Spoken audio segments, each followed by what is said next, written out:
John Croy, Cranston, Jack Braun, Captain Flint, Brain Trust, Earl Sanderson, Silver Helix, Chop Chop, Young Troll, Stopwatch, Will-O-Wisp, Turtle, and Xavier Desmond. All right, continuing our look at Deuces Down, I was kind of jumping around all over the place. Like I mentioned last time, there are 9 stories in this volume, 7 that are from the original publication of the book back in 2002, and then the Tor relaunch added 2 more, and then they're all bound together by an interstitial that is also new to the Tor edition and originals to the Tor edition. So I already talked a little bit about Promises by Stephen Lee, and which is the last. I'm kind of going in reverse order this time. Promises is the last story in the Tor edition, and then With a Flourish and a Flare by Kevin Andrew Murphy, which is actually the last story in the original edition of Deuces Down. So now it's part 2 of our overview of Deuces Down, so I can kind of get through the rest of the book here. So as I mentioned last time, Carrie Vaughan's interstitial is about a young journalist who has just become a reporter, or I think maybe she starts as just sort of an intern, but we sort of follow her career at the magazine known as Aces over the course of, I want to say, I think we start in 03, and I think the story ends in like 06 or maybe even early 07. So it's a good long time as we sort of get to see the rise of the character as her journalism career kind of moves along, and in so doing, she's able to plant seeds for future books, which wasn't necessarily something that they could do originally, because they hadn't planned that far ahead yet. But now this new version of Deuces Down was published, roughly at the same time as volume 29 of the series. So now there's 13 books post Deuces Down that Carrie Vaughan is able to seed little Easter eggs and little retroactively put in little story seeds or little precursors to later developments in the Wildcards continuity. Most notably, like the stuff that's going to follow very immediately, like in 18 Inside Straight. But there's even little bits that presage developments in Joker Moon, which is volume 29. So she's able to put some really longitudinal little teasers in there for anyone who's just reading them in numerical order for the first time.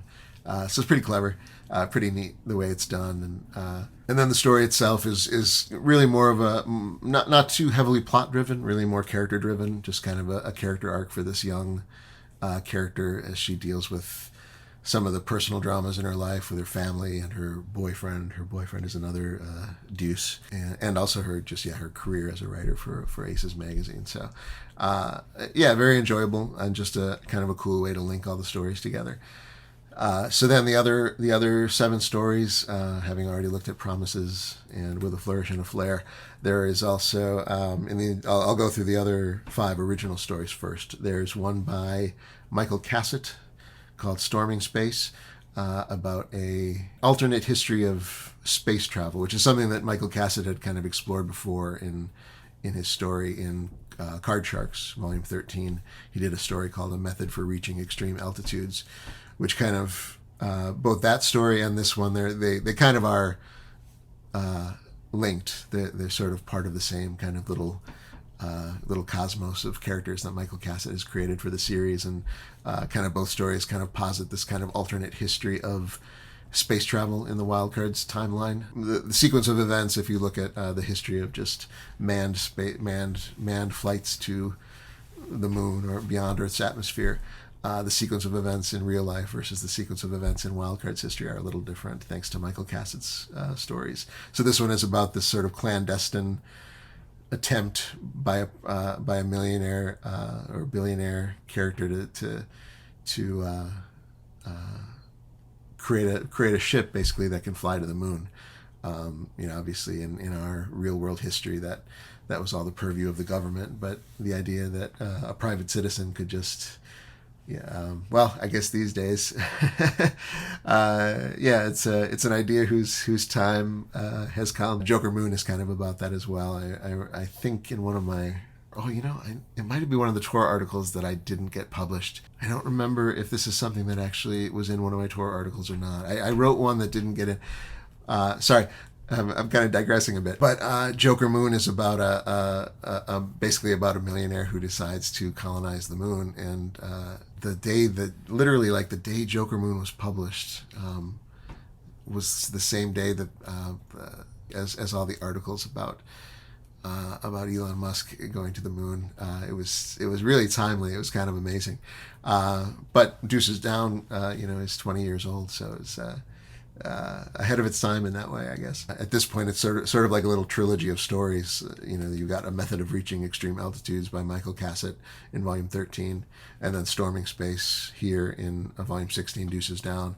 And then there's a third Michael Cassett piece in Joker Moon that kind of follows up on some of the continuity involving this sort of clandestine trip to the moon that in the Wildcards universe occurred in 1968. Then we've got John Joseph Miller does a story about the character Digger Downs, who's kind of a minor character who's been in the Wildcard series at least going back to Volume 4, if not earlier. I think Volume 4 is his first appearance.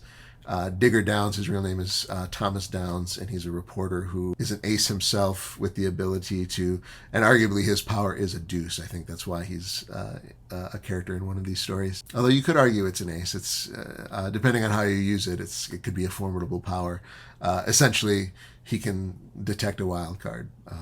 They give off a particular scent to him, or he experiences his ability to recognize an ace, even if the ace has not revealed themselves to be a wild card, he can tell just by getting near them, and his brain processes it as a particular scent that he detects from wild cards. They smell differently to him. So John Joseph Miller writes a story set in 1969 about a teenage Digger Downs who first discovers his power. Pretty lightweight, but Digger Downs is a pretty significant character, so it's the origin of Digger Downs, which is kind of fun. Then there's a story set in 1977, written by Walton Simons. It's set during the New York blackout of 1977, and involves a character called Flatman, Another Deuce. Obviously Another Deuce. One of the gimmicks of this particular story is that it's set during one of the escapes of the Great Ape.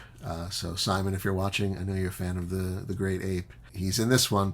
There's a little bit of a joke about the fact that in the Wildcards continuity, the blackout of 1965 was actually caused by Jeremiah Strauss becoming the Great Ape, because he changed from just a normal human to a giant King Kong, and all that extra mass had to come from somewhere. The Einstein thing, right? E equals MC squared. So the mass came by him sucking up a bunch of energy and converting it into mass.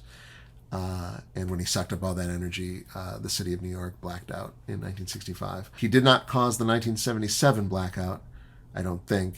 Or maybe the implication is that maybe he did. But at any rate, the Great Ape escapes during the 1977 blackout, and which actually ends up being somewhat tangential to the main story. But it's fun to see Walton Simons write the story, since Walton Simons created the Great Ape and Jerry, his alter ego, and of course Jerry, aka Mr. Nobody. Like I mentioned before, he's the bodyguard of John Fortune in Kevin Andrew Murphy's With a Flourish and a Flair. So there's kind of a fun little energy of the fact that like anyone picking up Deuces Down as their first foray into the Wildcards universe, which you could, it's pretty self-contained, but you'd have no idea reading the anthology that the character of Jerry in one story and the character of the Great Ape in the other one were the same guy. But anyone who's been reading from the beginning can kind of like spot, there he is and there he is again. So that's kind of a fun element, but kind of almost like a little digression. The main story just involves Flatman kind of rescuing a damsel. It's still Wildcards. There's still I was just talking to Greg about how some modern critics have kind of taken the Wildcards franchise to task for the sheer amount of women who are needing rescuing, and even Deuces Down falls into that a little bit with Flatman having to rescue a girl. Storming Space kind of has a thing like that too, with a female named Evelyn who needs to be finds herself somewhat in need of rescuing by the main character, who's named Crash, I believe. Or, sorry, Cash. A character in the book makes that same mistake. Cash Mitchell. Someone calls him Crash in the story as well. Easy mistake to make, I guess. Melinda Snodgrass does a story about Bradley Finn, set in like 1981 or 82, around there, about a kidnapped a male character who is in need of rescuing. And I won't spoil there's a bit of a mystery of who kidnapped this character. Bradley Finn has to kind of solve this mystery. It's during his days. I think he's in medical school at the time. If you want to get into like where in the Bradley Finn biography it falls, because I think it's established that he graduated medical school around 1985. So this is while he's still a student, but it's summer, he's off, and he just gets into a little kind of Scooby-Doo-ish adventure. I mentioned before that I like Melinda Snodgrass's writing of Bradley Finn. I think it's an enjoyable character. This one isn't really my favorite outing for that particular character, but it's fine. Daniel Abraham, who this is his first appearance in the Wild Cards universe. So Daniel Abraham writes Father Henry's Little Miracle about a priest, Deuce priest, whose only superhuman ability is that he can turn water into wine, which is a fun idea. And then he ends up crossing paths with the character of Demise, another Walton Simons creation, who. So the story is set before the demise of Demise that occurred in Volume 6. This story is set kind of around the corners of the early part of Volume 5, with the whole gang war between the Shadow Fists and the Mafia, with Demise having been kind of very briefly a Shadow Fist operative. So in this story, he kind of takes another gig with the Shadow Fists, and through various shenanigans, ends up kind of in conflict with Father Henry, who with his very minor deuce power, is not much of a match for Demise, who can just kill you by making eye contact with you. Really cool story. Really great debut from Daniel Abraham, who since the publication of that story in 2002, obviously has gone on to incredible success. And I remember this one really jumping out at me the first time I read Deuces Down. Like, I don't know who this guy is, but I like him. It's nice that since Deuces Down, Abraham has gone on to contribute more material to the Wild Cards canon. So that I believe covers all the original entries in the book, and then there are two new ones. One of them is by Caroline Spector, who I'm probably going to get the story wrong, so maybe I shouldn't bring it up, but Caroline Spector, her last name is Spector, and Spector is also the last name of Demise. In the book, his real name is James Spector, and I want to say that that's not a coincidence that Walton Simons named Demise after, if not Caroline herself, someone related to her. Caroline Spector contributes a story about a new character. A lot of the characters in this book are new as of this book, because it is about these Deuce characters who up till now, the conceit is that here are characters who have always existed in the Wild Cards universe but maybe never got the spotlight before. And so Caroline Spector writes a new one. If you notice that with the new stories, I'm being a little cagey about the names of the characters, such as Carrie Vaughn's young female journalist character, who's the lead in her interstitial. It's because I haven't really read these the newer editions of the book. I have it written down, but it's not always in my head. Even though I did just petition on Carrie Vaughn's Facebook to be the Wild Cards lore master. Maybe I'm showing my deficiencies now because I can't think of the name of the character who stars now in Deuces Down. But I've got it written down. I've got extensive notes that I can look at. So at any rate, the same holds true for Caroline Spector's story. Unfortunately, I can't think of the character's name. I want to say it's Joe something, who has the ability to to turn liquid into sawdust.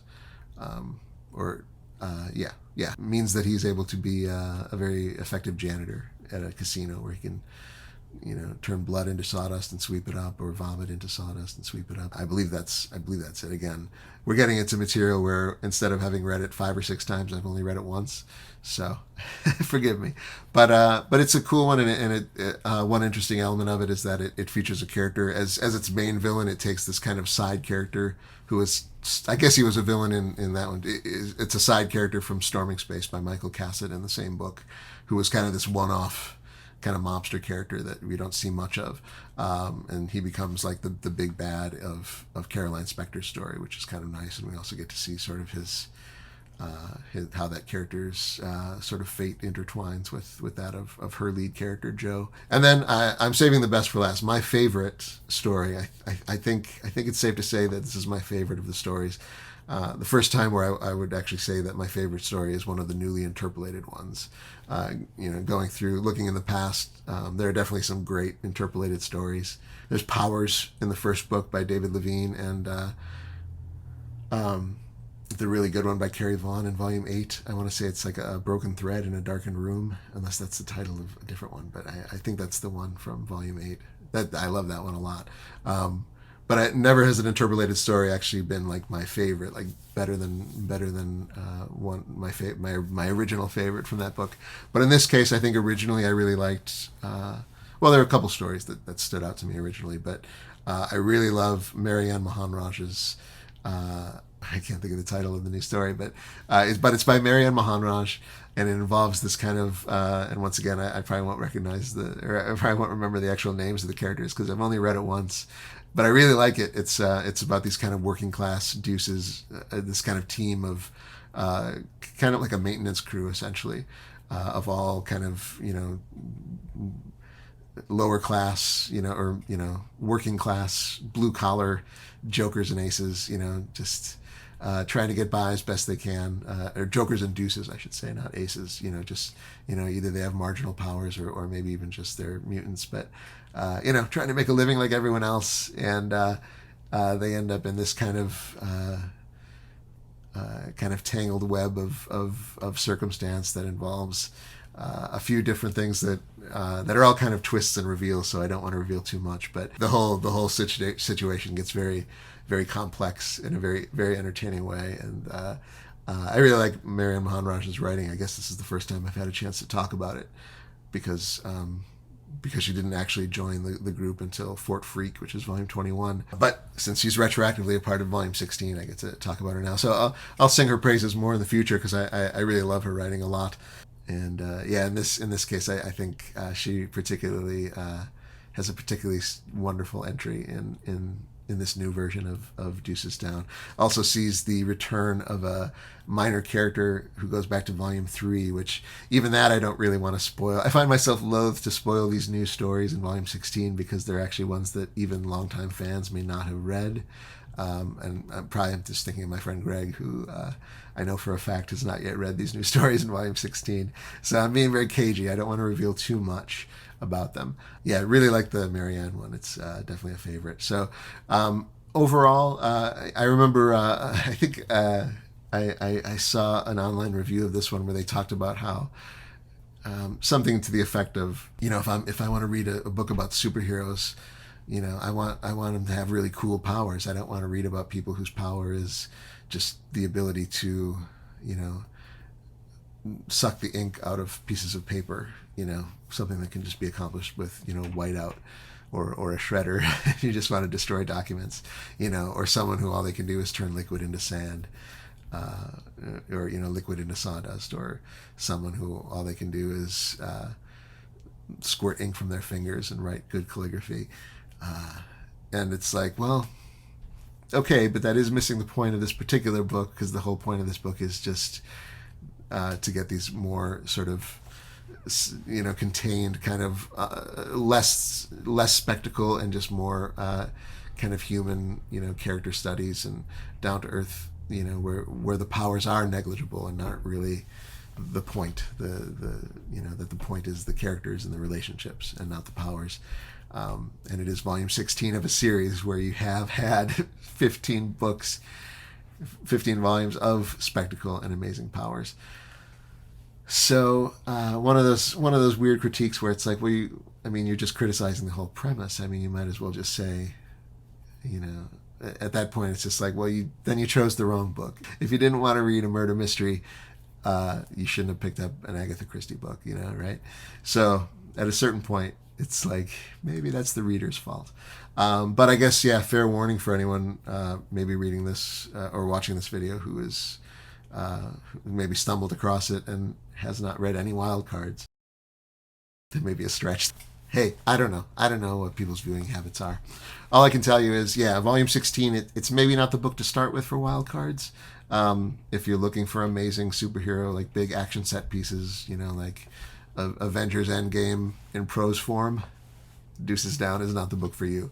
At the same time, it is very wild cardian in the sense that it is, in a way, all the books to some degree are meant to be as much about the journeys of the characters and the relationships, and the powers aren't the point. And in a way, Deuces Down really plays that up by particularly downplaying the powers and downgrading the powers of the main characters that you see. From that perspective, Wildcard 16 is maybe the most wildcardsian of all of them. But yeah, certainly from another perspective, it's definitely it's a pretty chill volume. It's a bit lower stakes, it really is not too life or death. I'm perfectly fine with that after reading 15 books that are not like that. I like some of these more chill volumes that are a little more breezy, but maybe not for everyone. So that's Deuces Down.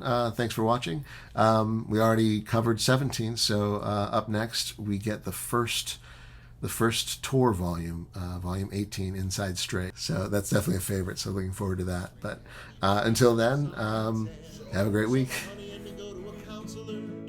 Give our love back some sparks. He said, we'll get your love growing. But before we get going, may I highly recommend Cod Shocks?